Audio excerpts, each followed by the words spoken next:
Olá, sejam bem-vindos a mais um episódio do M&A Expert. Eu sou Leonardo Grisotto e hoje eu vou conversar com o Túlio Barbosa, ele que já trabalhou em grandes empresas de consultoria, private equity e fundou o TBG Investimentos. Fique ligado nessa super entrevista.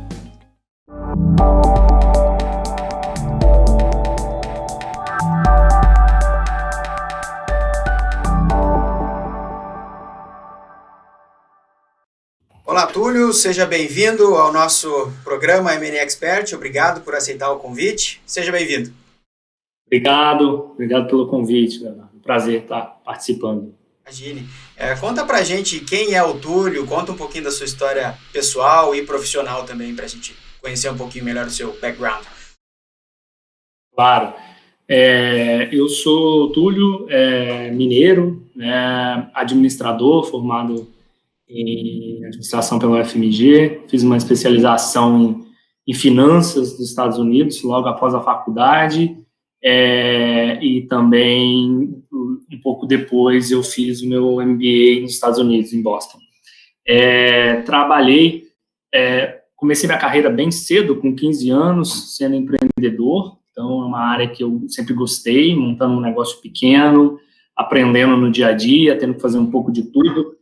Com 18 anos, assumi um negócio familiar por uma necessidade, uma questão bem desafiadora que aconteceu na prática. Eu perdi meu pai num acidente de carro bem trágico e acabei tendo que assumir um negócio sem conhecimento, num momento bem desafiador. Então, ali eu aprendi algumas das maiores lições que eu levo até hoje, de pegar uma empresa que estava endividada, em situação difícil, perdendo dinheiro e ter que fazer um turnaround, muito resultado com pouco recurso. E aí eu fiquei 4 anos até a empresa crescer e eu senti que era a hora de dar um novo passo. Eu queria aprender com gente muito mais madura, muito mais qualificada. Era um negócio pequeno que eu peguei, mas sem dúvida era um desafio gigante para quem tinha 18 anos na época. E aí, de lá, 4 anos depois, eu fui para a McKinsey, fui consultor de negócios, mudei para São Paulo, Belo Horizonte para São Paulo, e aí fui fazer projetos bem diversos, de indústria farmacêutica, indústria de bem de consumo, projeto de compras, estratégia. Foi super interessante, conheci pessoas brilhantes ali, começou a abrir minha cabeça, do mundo empresarial, que era algo que eu já gostava bastante.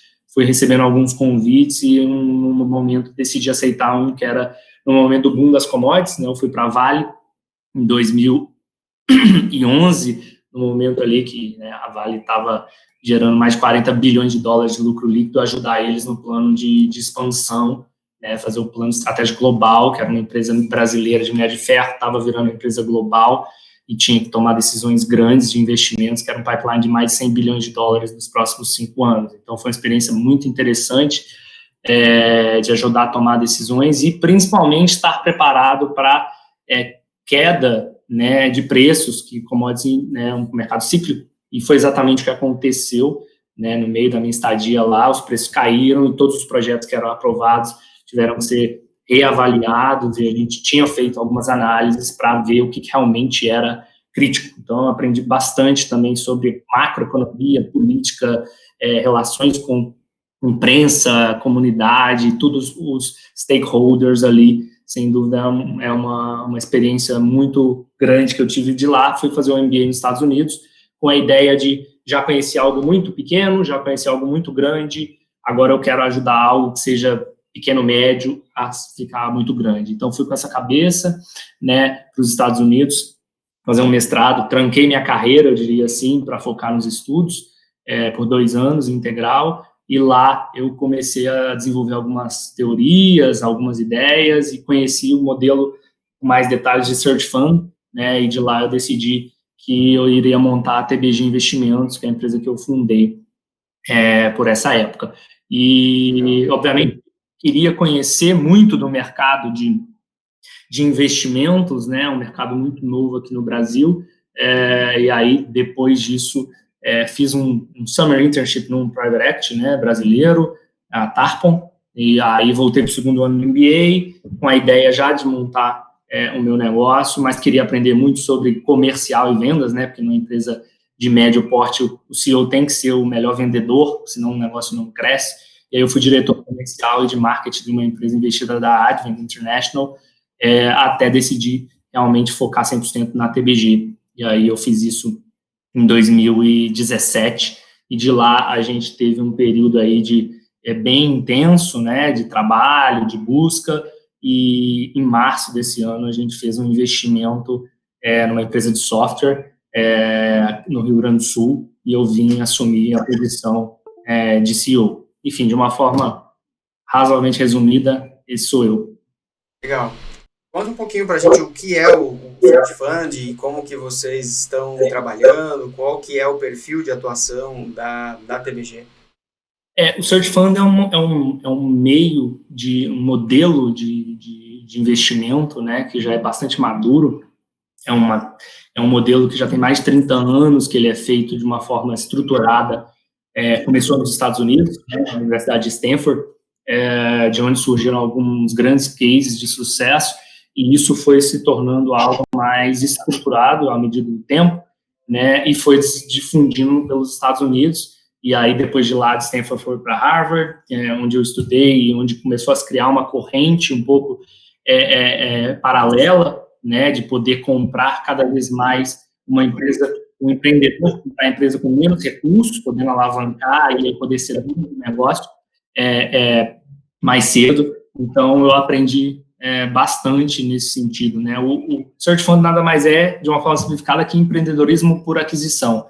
Tirar o risco da startup, comprar um negócio maduro e ter o interesse aí de crescer essa empresa, né? Então, a TBG essa é uma empresa que eu construí, né? O fundo é um fundo com uma visão de longo prazo, né? Focado em adquirir uma empresa, no caso, que era o nosso objetivo inicial, de serviços, né? Que tivesse um bom negócio sólido e com perspectivas de crescimento, uma empresa de médio porte, né, que tivesse uma receita razoavelmente recorrente, fosse uma empresa, um setor que a gente acreditasse no futuro, né, e que tivesse uma baixa intensidade de capital e, principalmente, achar um proprietário disposto a vender. Né? São várias características, além dessas, mas, em geral, são as características que a gente busca, né, buscava e busca ainda também, porque a gente continua fazendo conversas para, eventualmente, fazer mais aquisições, mas, em linhas gerais, é um pouco do que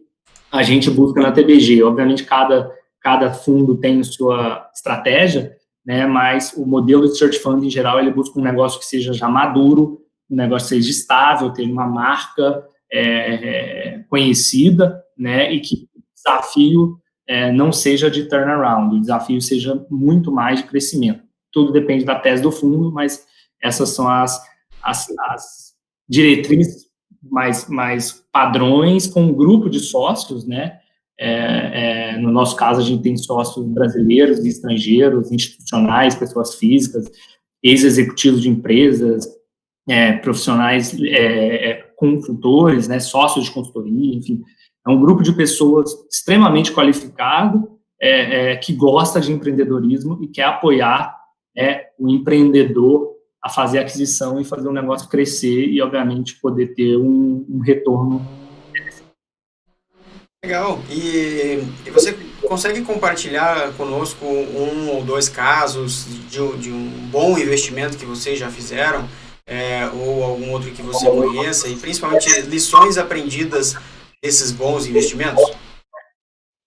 Contar um pouco da história da TBG, eu acho que pode dar uma luz, né? Na TBG, um pouco mais de 2 anos, a gente analisou mais de 1.100 empresas, né, de diversos setores, por todo o Brasil, né? A gente analisou 1.100 empresas. Foi um trabalho gigantesco, muito de fábrica de tapete, distribuição de medicamento, serviços de home healthcare, até tecnologia e outras, né? Então, foi uma busca muito ampla, né? Desde uma busca proprietária, que a gente desenvolvia as teses e ia atrás das empresas e descobria uma forma de conhecer as empresas e conversar com os proprietários, até uma via também oportunística através de assessores, né? De M&A, sejam estruturados, como as boutiques, sejam, né, os assessores que em geral apoiam o empreendedor de médio porte, né? Pode ser um advogado, os contadores, enfim, para poder garantir que a gente simplificasse uma parte importante do processo, que é encontrar proprietário que esteja decidido a vender. Se ele não está decidido a vender, o tempo de maturação desse negócio é extremamente alto, e a gente tinha um objetivo de fazer a aquisição em até 2 anos e meio. Então, foi um ponto bem importante para nós e que, sem dúvida, fez a gente conseguir analisar tantas empresas por ter uma máquina que a gente construiu de analisar negócios, né? Então, foi um aprendizado gigantesco, né? Porque a gente conheceu práticas de negócios, de modelos de negócios muito diferentes de vários negócios pelo Brasil, setores, enfim, negócio que tem presença internacional, negócio que tem importação, exportação, e isso, sem dúvida, é muito útil para a gente pós-aquisição, porque isso nos dá muitas ideias, né, de práticas que a gente pode eventualmente trazer para o setor, que no nosso caso é a empresa de software para telecom, a empresa que a gente adquiriu, mas tem práticas de outros mercados que podem ser aplicadas para beneficiar os nossos clientes, enfim, e fazer o produto e a empresa cada vez mais robusto. E no caso do Search Fund, vocês têm uma característica que é foco, né? Concentrar o investimento em um negócio para fazer ele girar bem, né? Se não fica como um fundo de investimentos em ações ou de participações, tem vários negócios simultâneos. É isso mesmo? Exato. O nosso objetivo era fazer uma aquisição, né? Então, por isso que a gente olhou tantas empresas e foi muito seletivo, e às vezes é difícil você comparar, né, as métricas de uma empresa de indústria com uma empresa de distribuição de medicamentos, por exemplo, com uma empresa de prestação de serviço, né? São métricas muito diferentes, algumas o EBITDA faz sentido, a outra faz sentido múltiplo de receita, a outra faz sentido uma métrica de fluxo de caixa, setores que variam muito, né, a ordem de grandeza das métricas para você comparar e avaliar, né? Às vezes a empresa cresce 10% ao ano, mas é o dobro da média do mercado, e outra empresa cresce 20%, mas é abaixo da média de mercado. Como é que uma é melhor que a outra? Então, são muitas métricas, é um trabalho extremamente complexo para você afunilar e tomar a decisão de puxar, né, que a gente comenta, né, de puxar o gatilho naquela que fizer maior sentido e que tiver alinhamento com o nosso projeto de longo prazo. Sem dúvida, é um tiro só, né, inicialmente, então existe um risco concentrado, né, principalmente para o empreendedor, né, o investidor ele pode estar diversificado em vários negócios, e por isso a análise tem que ser muito bem feita, desde a diligência financeira tributária, a diligência tecnológica, a diligência jurídica, a diligência de modelos de negócio, para garantir que depois que é feito um negócio, você não vai descobrir algo que seja uma péssima surpresa e não tenha mais como voltar atrás, né? Então, é um trabalho, no nosso caso, o projeto como um todo durou mais de 12 meses, né? O projeto do início até o fim, justamente porque foi um trabalho muito bem feito, a gente não queria e não podia errar, e precisava entender bem o negócio, e, obviamente, ao longo do tempo, existem várias surpresas, né? Tem por uma questão de negociação que acontece. Tem que ser muito diligente, mapear muito bem os riscos para tomar uma decisão, e o que eu acredito, né, é que a melhor forma de mitigar esse risco da concentração é ter na frente do negócio alguém muito bem preparado e muito focado naquele negócio, né? O empreendedor é a melhor forma de mitigar o risco junto com um time de suporte, que seja dos investidores ou um time de gestão. Então, a gente vem para aportar uma qualidade de gestão em um outro nível, que é o que vai ajudar a profissionalizar a empresa e levar para um patamar muito superior, né? A maioria das empresas, né, de médio porte, a gente está falando aí de faturamento de 10 a 50, 100 milhões, né, em geral são empresas familiares, com uma gestão muito pouco estruturada, pouco orientada a dados, às vezes não tem, né, uma visão financeira de otimização da alocação de capital, tem muitos passos ainda que podem ser otimizados para gerar um maior retorno, né? Em geral, você vai adicionar custos, né? É algo que a gente percebe claramente, né, na maioria dos casos, né? Não faz sentido analisar como uma opção de investir para reduzir custos, porque, em geral, as empresas são muito enxutas, né? O empreendedor sabe que cada real que ele economiza e vai direto para o bolso dele. Então, em geral, são empresas, do ponto de vista de custo, bem geridas, mas a maioria delas precisa de um reforço na qualidade das pessoas ou até em áreas que são inexistentes. Legal. Você falou que fizeram uma pesquisa aí com 1.100 empresas, né? Foi um trabalho árduo, extenso, e que culminou no investimento de uma empresa. Nesse screening, né, nesse mapeamento que você fez com milhares, literalmente, de empresas, o que você viu de tendência ou de aspectos em comum nessas empresas que você não quis investir nelas? Ou seja, o que elas estavam fazendo de errado, onde que elas estavam caminhando? Vamos tentar, eu quero tentar entender assim, a tua visão de investidor, né, junto com a tua equipe, esses pontos negativos nessas empresas que saltam aos olhos do investidor e falam, putz, isso aqui não é legal. Isso é importante até para o empreendedor já se preparar no sentido, pô, se eu fizer isso, estou vendo lá na frente que o investidor não valoriza esse ponto e às vezes ele valoriza. Então, conta pra gente um pouquinho desses aspectos negativos que chamaram alguns, né, que chamaram a sua atenção, que fizeram que você ou vocês não investissem nessas empresas. Tem um ponto anterior que é a gente conseguir chegar numa fase que a gente pudesse ter a opção de puxar o gatilho. Então, é algo que foi bem trabalhoso e aos poucos a gente foi aprendendo a fazer cada vez melhor, que é rapidamente conseguir entender se o proprietário está decidido a vender, né, principalmente no caso de ser um proprietário que não tem um assessor, ele não buscou a venda, ele está sendo buscado, e isso, em geral, toma muito tempo nosso, né, para descobrir depois de várias reuniões, que na prática é o que muito dono de empresa quer saber, quanto vale a empresa dele, para poder contar para os amigos, enfim, se sentir melhor. Então, isso é uma parte que toma muito tempo, né, na busca proprietária. Passando essa fase, né, assumindo que ele está decidido a vender, um dos grandes empecilhos numa negociação sem dúvida, a visão do que é o EBITDA real, né? O EBITDA na visão do empreendedor, do assessor dele e do investidor, né? O empreendedor, né, ele, como eu comentei, ele tem todos os incentivos para fazer todas as economias possíveis para não onerar a empresa e colocar o dinheiro no bolso dele. Porém, né, existem algumas questões até de formalização que são necessárias para uma empresa investida, como no nosso caso, que vai ser auditada e coisas do tipo. Então, é muito comum que quando você aprofunda na análise, conhece os detalhes da empresa e começa a refazer, né, o que deveria ser o EBITDA, existe uma mudança significativa.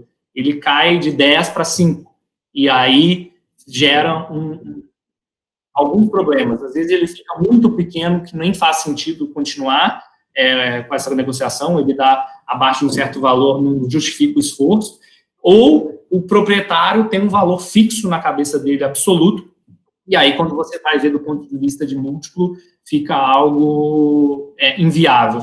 Então, é muito difícil fazer essa análise, porque a grande maioria dos proprietários nem sabe, né, o que é EBITDA, e mais ainda, né, o que é o EBITDA correto, e aí vem discussões homéricas de essa despesa, esse custo é ou não é, para depois chegar numa discussão do preço justo, né? Principalmente os proprietários que não têm um tipo de conhecimento ou assessoria, é bem comum que a expectativa de valuation dele não tenha nenhuma conexão com o real valor da empresa. Ela tem uma conexão com quanto ele gostaria de ter se ele saísse do negócio. Que ele quer comprar 5 casas, ele quer comprar um iate e colocar mais 50 milhões no banco. Então, fazer essa tangibilização do valor real da empresa é algo que é difícil e muitas das conversas demoram a chegar nessa fase, porque você só consegue pensar em valuation nível de conhecimento grande, né? Do contrário, com uma análise muito conservadora, a empresa vai sempre valer menos e aí a conversa não evolui.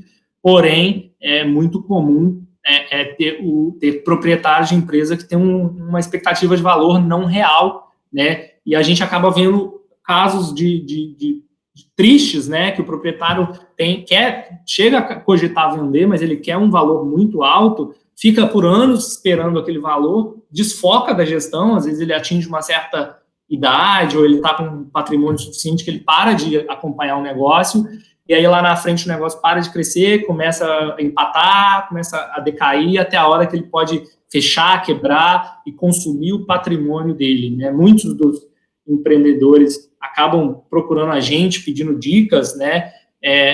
A gente deve vender quando não está valendo quase nada e ficar livre, ou a gente deve vender quando está no pico, o próximo ano sempre vai ser melhor, mas, por outro lado, talvez eu consiga uma ótima saída, né? Então, é uma dúvida de muitos, não acho que não tem uma resposta fácil, mas, sem dúvida, é algo que exige um planejamento do proprietário, porque, às vezes, ele demora muito para tomar essa decisão, e aí, quando ele decide, o mercado não tem tanto interesse, né? Empresas de médio porte, dependendo do perfil, o mercado tem muito pouca liquidez.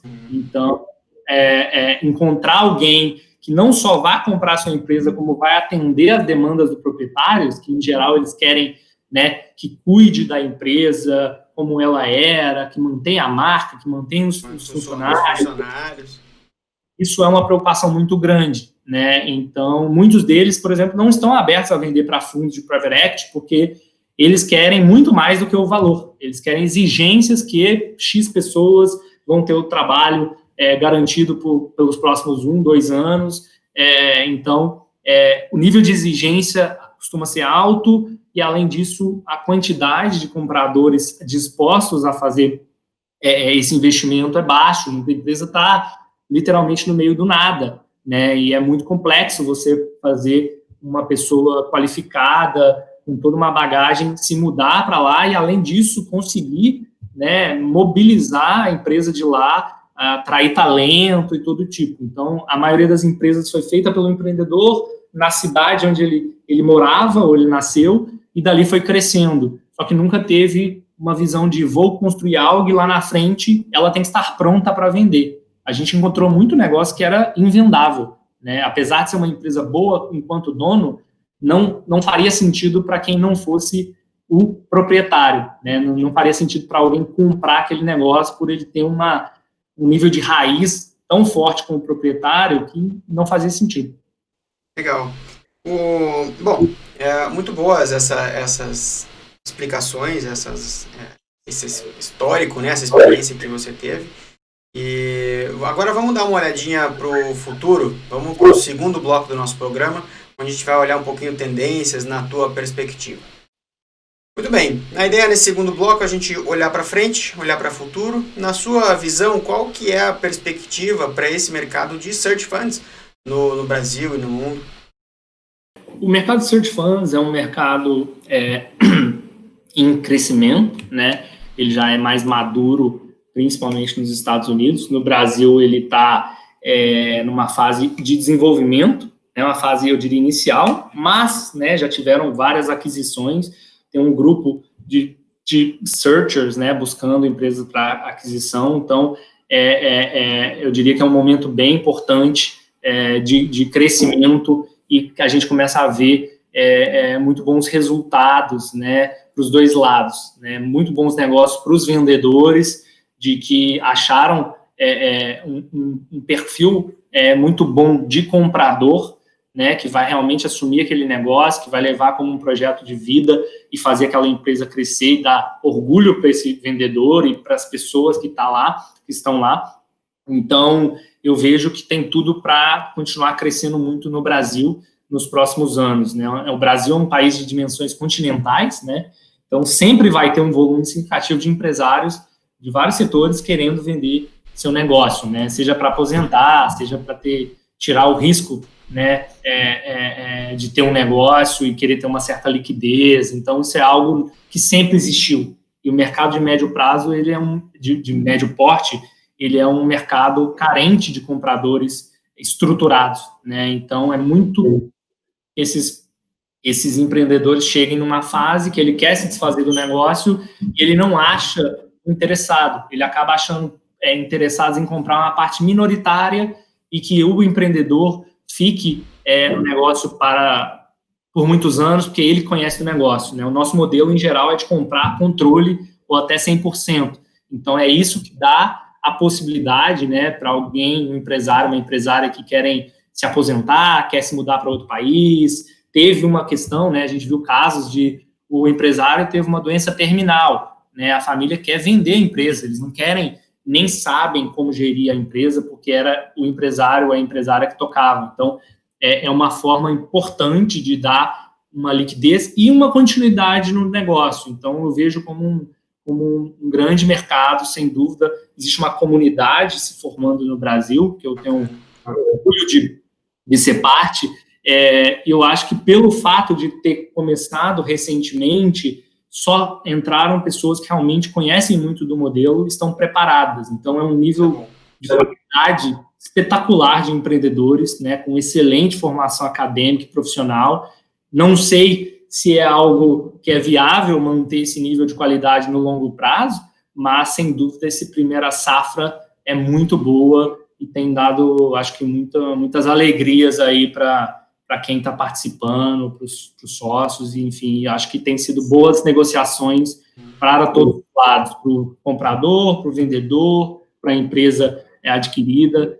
Eu vejo como algo que vem para solucionar uma necessidade importante, que é a continuidade de negócios estáveis, sólidos, mas que, aos poucos, ele poderia perder o fôlego e virar um problema se o empreendedor não tomar a decisão de sair na hora certa. Legal, não, isso é muito importante, né? Essa saída do empreendedor, aquele que já está num processo de transição, de sucessão familiar, muitas vezes, e quer, como você falou, quer passar a empresa para alguém que seja tão profissional quanto.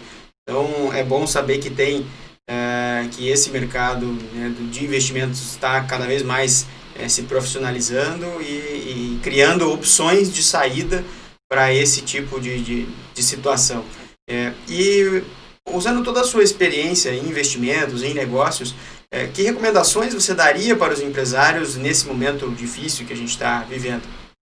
Acredito que é super importante o empresário ter domínio da situação da sua empresa, né? Então, eu acho que ferramentas de gestão são críticas. Ele precisa ter um controle muito próximo dos detalhes, através de um painel de controle, que ele consiga acompanhar se a empresa está crescendo ganhando dinheiro, como é que está a previsibilidade dele de fluxo de caixa. Então, é importante ele ter um orçamento, né, nesse momento, tanto se ele está crescendo ou se ele está tendo dificuldades. Então, acho que é importante uma gestão por indicadores, uma gestão financeira muito boa. Acho que não costuma ser a praia da maioria dos empresários, né? Em geral, ele o negócio ao redor de uma habilidade específica, seja uma habilidade técnica, e depois ele aprendeu a ser dono do negócio, né? A gente viu muito médico que vira dono de rede de clínicas e hospitais, e dentista, e profissionais liberais, enfim. Depois de um certo patamar, as coisas começam a tomar uma complexidade grande, e aí ele pode tomar algumas decisões com um objetivo positivo e ter um resultado catastrófico. Então, acho que é super importante estudar gestão. Eu acho que é uma das principais dicas que eu daria, para olhar para o detalhe do seu negócio, conhecer realmente as métricas e por que esse negócio, no futuro, vai continuar sendo um bom negócio, e se não, a tendência é não, o que eu preciso mudar hoje para que em 2 anos o meu negócio seja o mais adequado à realidade. Eu gosto muito do caso da Blockbuster e da Netflix, né? Que na época, quando eu era adolescente, né, a Blockbuster era uma empresa espetacular, que crescia, que abria lojas a todas as esquinas, aquelas lojas maravilhosas, nos melhores pontos, né? E eles ignoraram, né, que o Netflix, uma empresa que vendia entrega de DVD pelo correio, que é um absurdo, que nunca ia ser muito melhor que a experiência de comprar na loja, né? E muito rapidamente o Netflix foi conhecendo o seu cliente, né? Eles acompanham muito de perto os indicadores, né? O NPS, que vê a satisfação do cliente, foram perfeccionando o modelo até chegar no modelo de streaming e rapidamente, né, construíram uma empresa de bilhões de dólares de valuation e o Blockbuster quebrou muito rapidamente. Então, acho que gosto muito de ver os casos de fracasso, porque dá muitas ideias do que tipos de padrões a gente pode perceber para poder tentar antecipar eles e sair, né? Nesse caso, seja mudar o modelo de negócio da Blockbuster, seja ter vendido antes de que a Netflix tivesse feito isso e a Blockbuster ter quebrado. Legal, é um caso bem emblemático, né? Você tem razão. E gostei muito desses casos que você citou. Para a gente fechar, compartilha conosco 1 ou 2 livros que foram importantes na sua carreira, que mudaram o seu ponto de vista, para que a gente possa compartilhar aqui com o pessoal. Um dos livros que eu acho muito interessantes é o Principles, do Ray Dalio, né, que é o sócio fundador do Bridgewater, que é um hedge fund americano, que eu tive a oportunidade de conhecê-lo no meu MBA, e ele tem uma filosofia de trabalho que ressalta a necessidade, né, no livro ele fala muito de ter valores muito claros, né, do que você realmente acredita e defendê-los de uma maneira muito firme, né. Ele fala muito da importância de você falar a verdade como forma de simplificar as coisas e evitar desalinhamentos. Então, ele fala quase a verdade a qualquer custo, como uma forma de evitar desperdício de energia das pessoas com percepções que não sejam adequadas. Apesar de ser desconfortável, ele comenta da vantagem que simplifica nas relações, que as pessoas realmente sabem do que se está falando e por que se está falando, ao invés de tentar adivinhar se existe uma agenda oculta. Então, acho que é um livro que faz a gente repensar muito, e às vezes é uma notícia difícil que a gente precisa dar, mas às vezes essa notícia difícil que vai fazer a pessoa mudar e ser um melhor profissional, uma melhor pessoa. Então, traz sugestões aí para a vida pessoal, profissional, acho muito legal. E um outro é o Receita Previsível, do Aaron Ross, né, um livro americano também, mas que ele comenta das enormes vantagens, né, de você criar uma máquina de vendas e ter um perfil de receita que seja razoavelmente recorrente, o quanto que isso permite com que a organização tenha uma previsibilidade de fluxo de caixa e consiga pensar sempre no seu crescimento e não na sua subsistência, né? Então,